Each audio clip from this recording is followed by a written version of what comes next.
So understanding that you're in control of your emotions, nobody else. And if somebody is triggering you, then it's a mirror for you. You have to look within yourself to realize, why is that person triggering me? And what is it about it that is allowing them to trigger me? And then you could take that and you can work on that through meditation, through journaling, through breath work, through a variety of different things.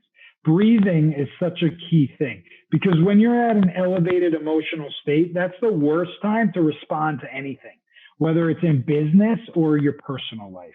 But by taking a few deep breaths, you can just bring your blood level down and realize, okay, let me put this in perspective. Let me see where this lands. And then respond. But responding to anything in a highly emotional state is the worst thing that you could do. Welcome to the Viral by Design podcast with Dave Rotherow, where we get inside the minds of today's leading viral marketers as they reveal the exact strategies they use to build brands, products, and campaigns that are magnetic to customers, spread like wildfire, and seize the attention of millions. This is Viral by Design. So welcome to another episode of Viral by Design. I'm very excited today to be joined by Michael G. Dash. Michael is an entrepreneur, best-selling author of Chasing the High, a business coach, a recovering addict, a speaker, and philanthropist. He's the founder of F.A.T.E, which stands for From Addiction to Entrepreneur. He also works with entrepreneurs, helping them to streamline their businesses and find clarity, consistency, and connection, which all shakes down to increase profits and fulfillment as a leader.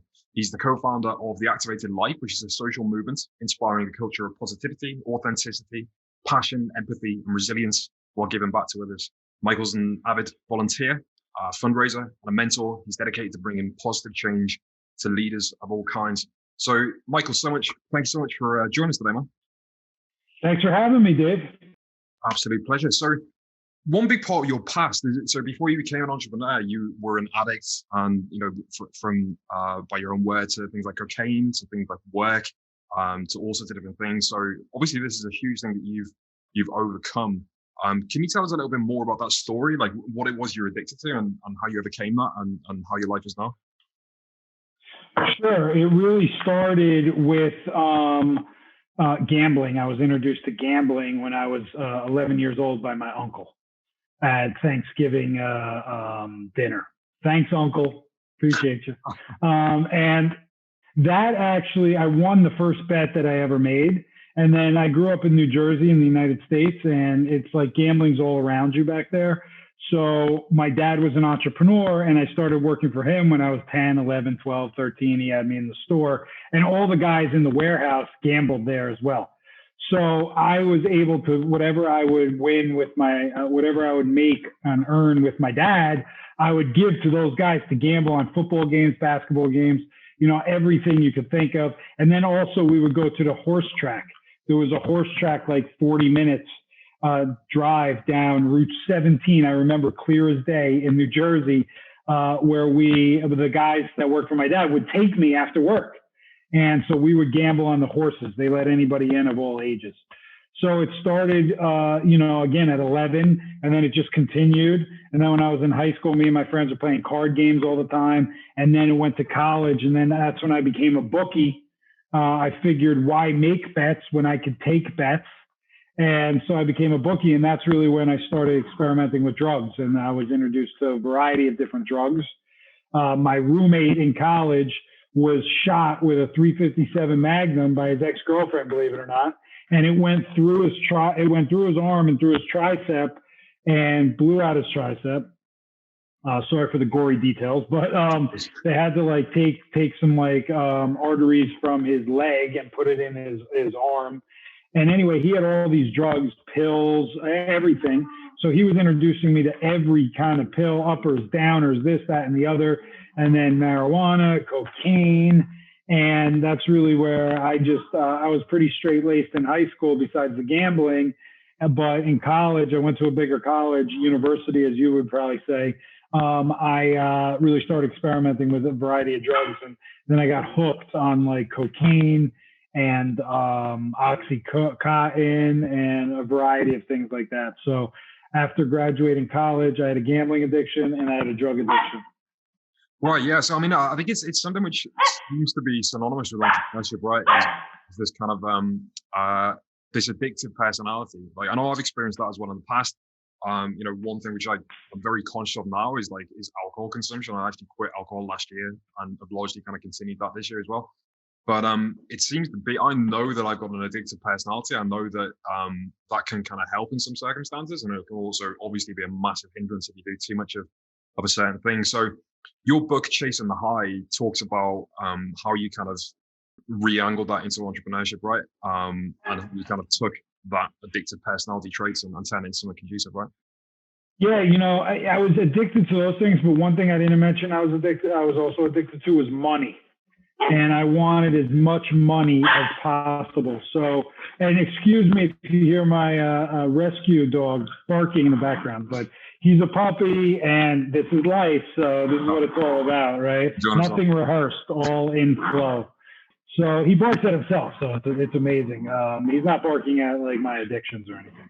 But I was addicted to money. So, and I was very good in sales because I grew up the son of an entrepreneur and my dad had stores. So I learned how to sell very quickly early on. And when I was in college, I was going door to door selling home improvements. And I always maintained my professional job and status over the drugs and gambling addiction. One kind of fed into the other. And it basically consumed my mind. I needed money for drugs. I needed money to gamble. I was good at it. So I worked a ton, right? So I would work these 12-hour days. My dad believed you're the first one in and the last one out. And that's how you become successful. And that's how you outdo, everybody else you're competing with. And back then I believed that. I don't really believe that now. I think there's a lot more efficient ways and better ways to work than 12-hour days. I don't think that's sustainable or healthy. But at the time, I was focused on sales, building, accumulating, and feeding my addictions. So I turned that benefited me when it came to starting my business 10 years later. And really, I had a recruiting and staffing business focused in the technology space.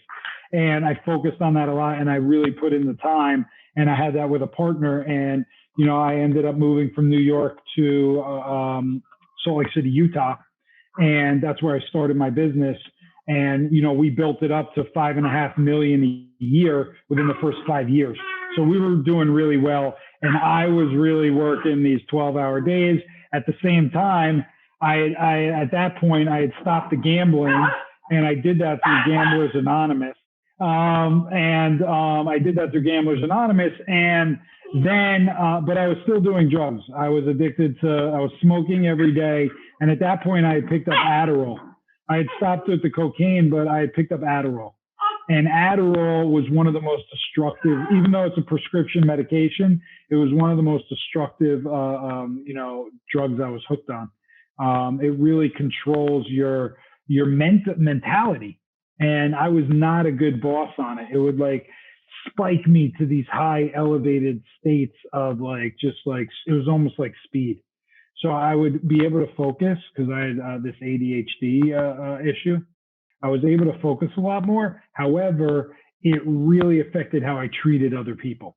And I was very sharp with them and short with them. And for a long time in my business, I was not a good boss.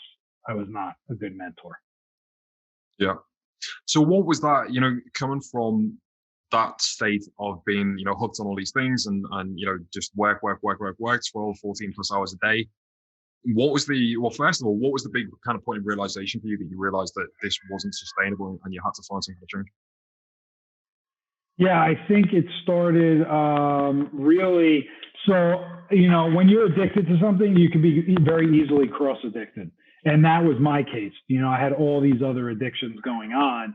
So I handled one and I would just, even though I knew the fundamentals of how to overcome addiction, I would kind of just, get hooked on something else. And I'd say, oh, this isn't as bad as this, and I would kind of go through this phase and everything. So that's basically what happened. But it was about 3 years ago, 3.5 years ago, when I decided that, I was absolutely miserable. I was running a business that was running me. I was hooked on Adderall at night in the mornings, and I was hooked on marijuana at night. And I was isolated. I was really isolated. And I was in a 6-year legal battle with my ex-business partner. And that was a big thing. So I had bought the company from her 5 years in. And after that, we had a dispute. She violated our agreement, and we got into this lawsuit. And my ego was driving me in this lawsuit that I could not lose at any cost.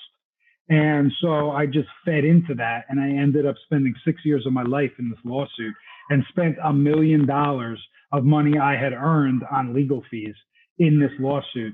It wasn't until I took a trip to Bali on a retreat, and I heard two people talking about flow and flow consciousness and they talked about living a life by following your intuitive guide.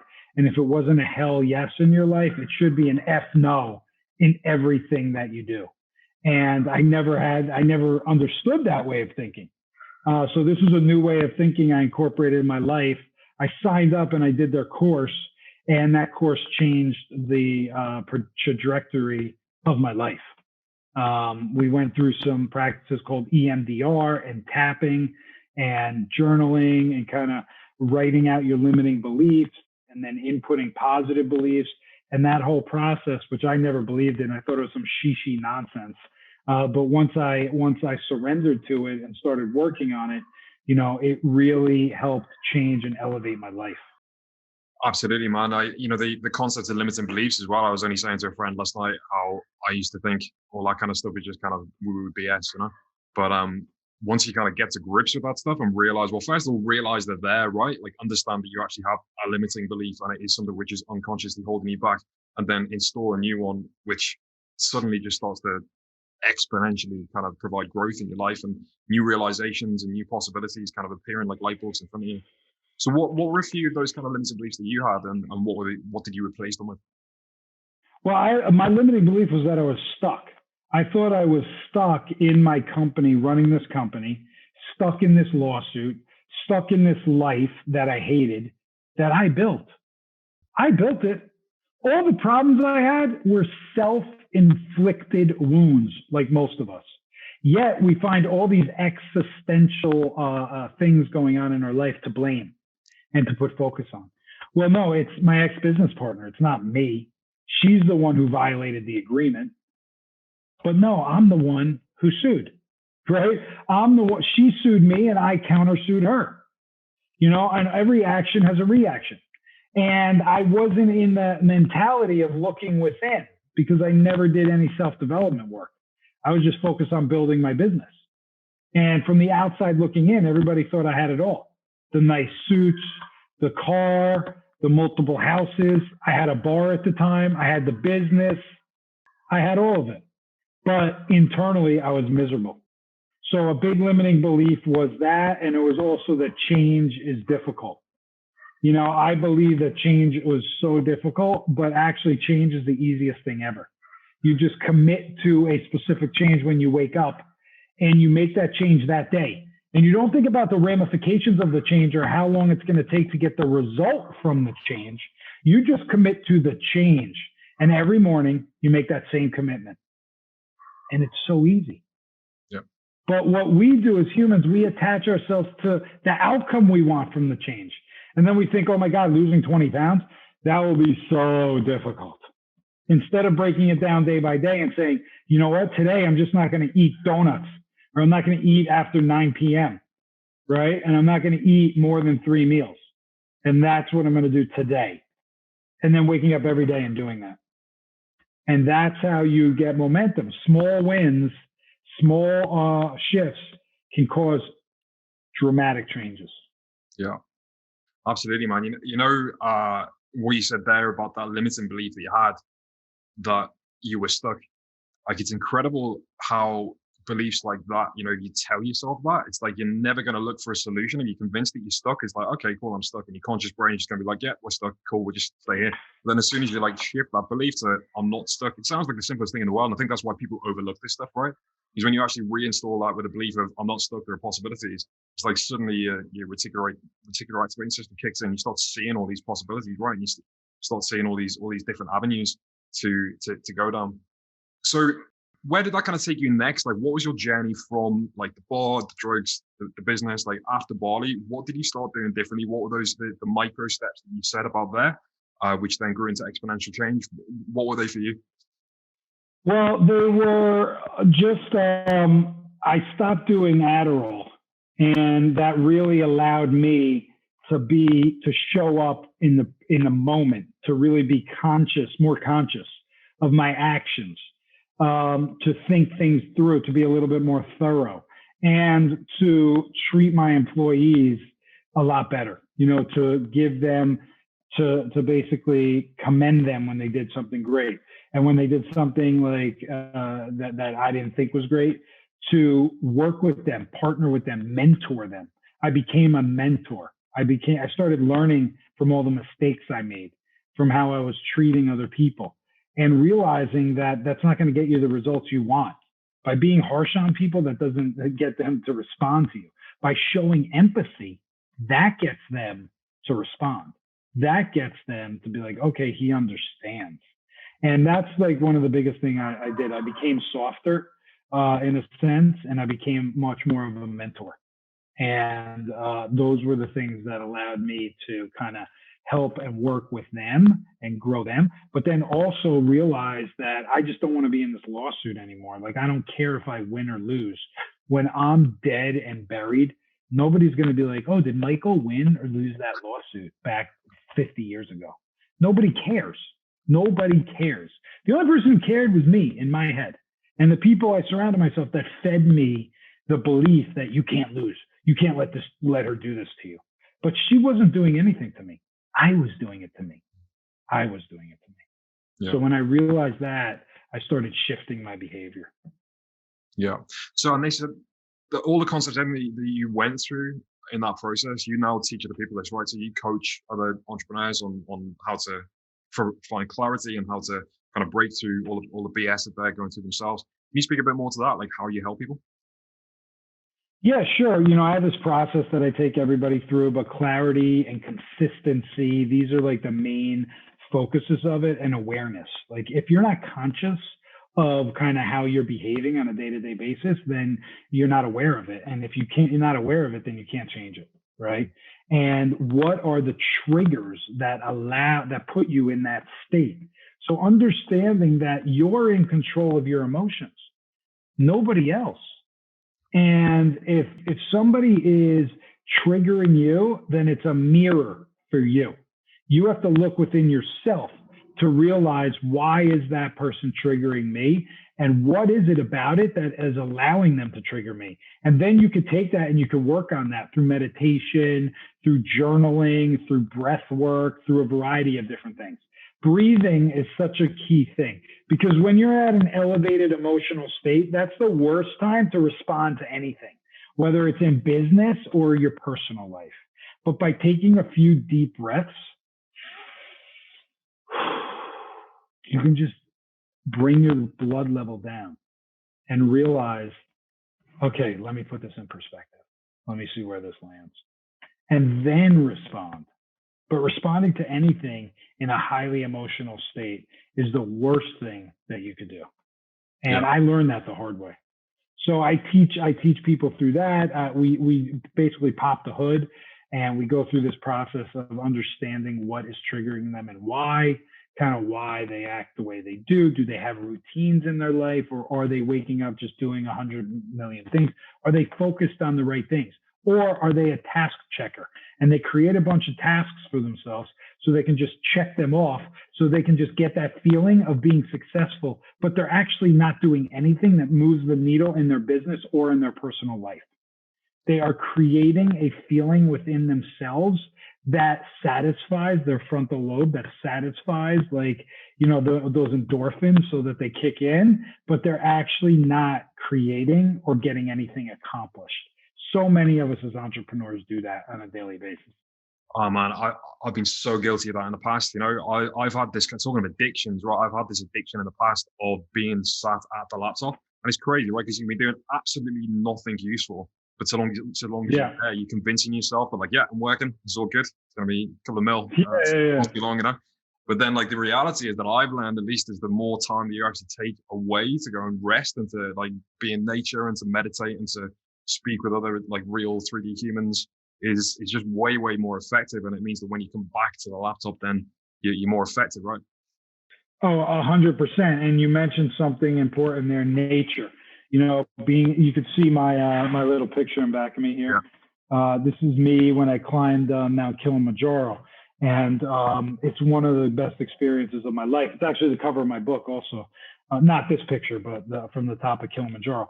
And being in nature can be so, it can put things into perspective and be so nurturing and so healthy for you. And it's one of the, top things that I recommend is to, especially when you need a reset and you need to really gain some clarity, go for a walk outside in nature. And don't have music on. Listen to the sounds around you. Be present. It's so important to be present. So many people are not. They're on their phones. They're doing, and I'm guilty of it, but they're doing 100 different things.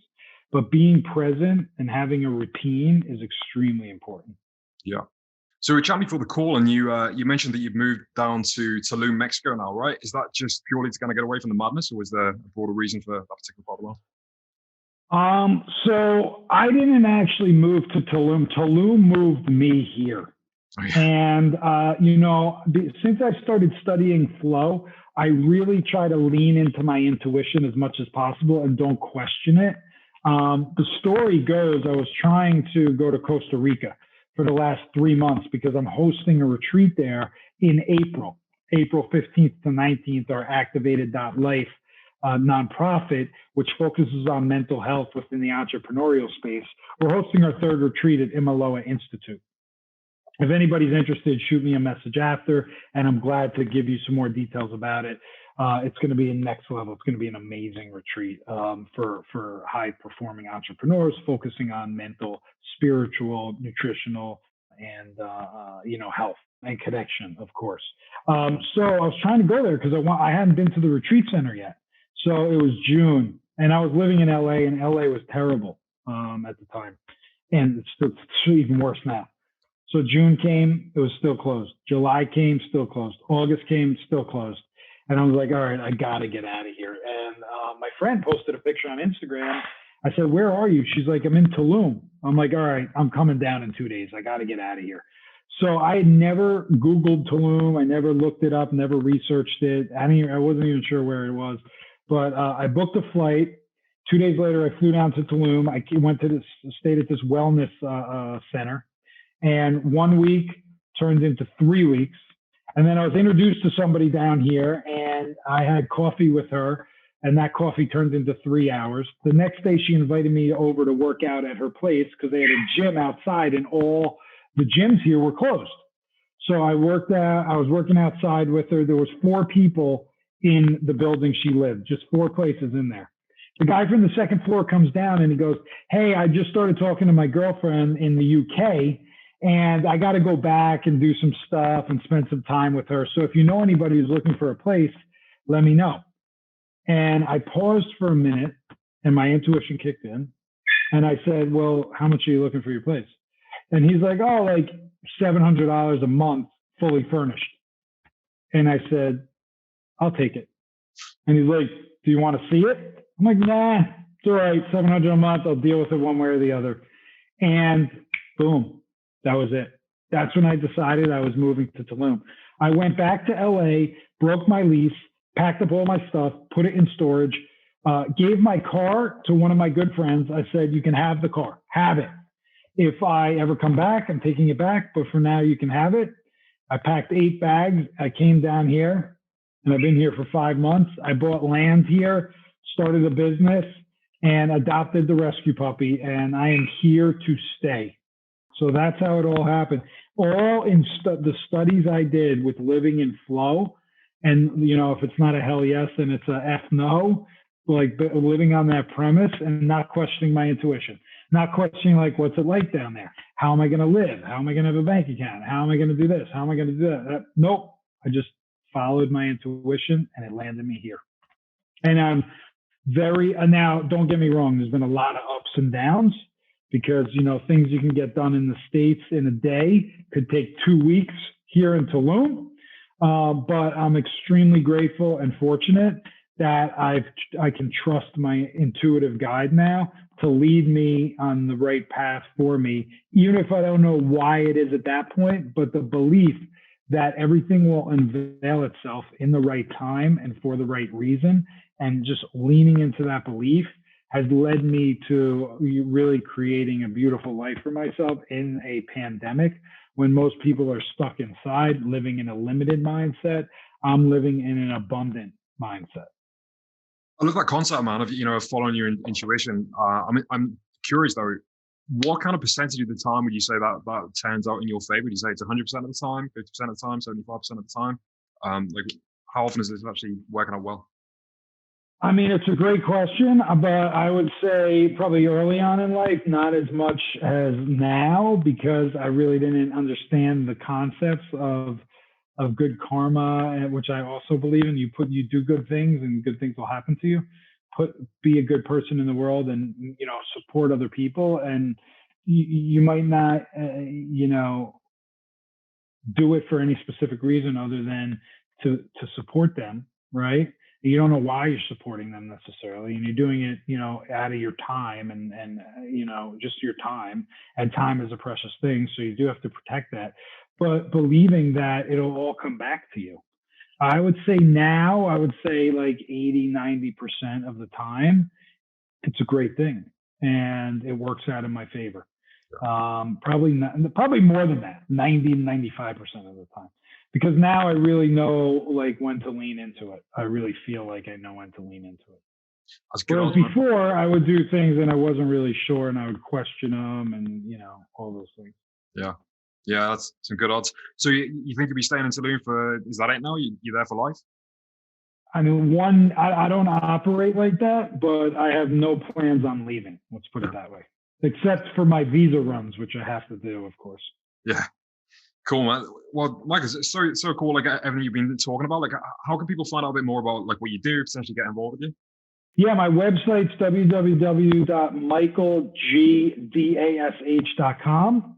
And you can find me on Instagram at mdash1 and on Facebook, michael.dash1. So you can reach me in any of those places. And then also my book, which is right here, Chasing the High, is on Amazon and Audible. I read it as well. And it's just on Amazon. It's chasingthehighbook.com. And it's an entrepreneur's mindset through addiction, lawsuits, and journey to the edge. There's a whole chapter in there on flow that I've been talking about. There's another chapter called The Habit of Habit Building, which talks about the importance of building strong habits. But as you evolve as a human, that your habits need to evolve as well. So the same habits you had 5 years ago, they're probably not going to resonate with you 5 years later. So it's important in changing those habits along the way. So those are the two chapters that I've gotten the best feedback on, the most feedback on. And I would love for your audience to check it out and connect with me. And I'm glad to support in any way I can. That's awesome, man. Well, thanks so much. And we'll make sure all the links to the books and everything you mentioned there are listed on the website alongside the podcast for anyone who wants to check them out. Mike, thanks so much for spending time, man. It's been great hearing about your journey and getting some nuggets of wisdom. Fantastic. Thank you so much. Great. Thanks for having me, Dave. This has been the Viral by Design podcast with Dave Rotherow. For more viral marketing secrets and to get detailed cliff notes on all episodes, visit viralbydesign.net.